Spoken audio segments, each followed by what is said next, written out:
So today, mag-home tour tayo kasi may sad news din ako. And,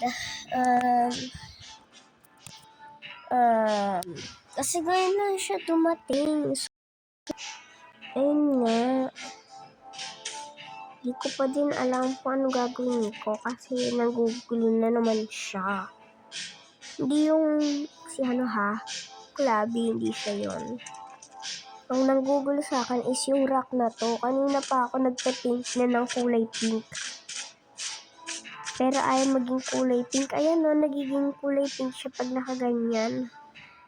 And, I don't know, naglalag ba ako? Ito naman kulay pink lahat to kasi favorite color ko, pink. And di lang naman porket kulay pink yung gusto ko, ipipaint ko lahat. Ito nga pala yung bahay ko, pintuan. Don't buy yung carpet, waterproof yan kasi pag nabasa, di ko alam. Basta. Ito yung ko. By the way, yung labas muna pala nakalimutan ko. Garden ko yan, guys. Pero laruan na din. Ay, nahulog yung TV ha. Okay na. Table, chair. Ito yung living room. Ito yung office room ko. Parehas lang. Ito yung yung bedroom. Kasama na yung pagkain. Para at least pag nagkaroon ng earthquake. Ito yung jar ko. Ayan yung si Mr. Follow. Nagbabantay siya sa bahay ko. Cleaner kasi siya. Table, ito yung kitchen namin. Dining table. Gagawa po ako ng extra space. Yan mamaya.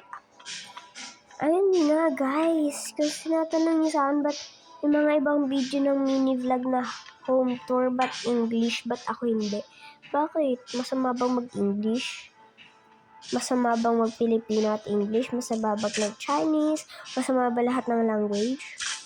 Porket ganun kayo guys ha. Samahan niyo sa akin.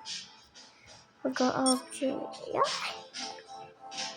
Okay. Menu. Ano yun? Nasaan ba yung menu dito?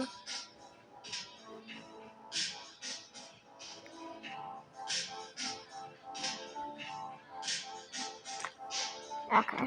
Entry.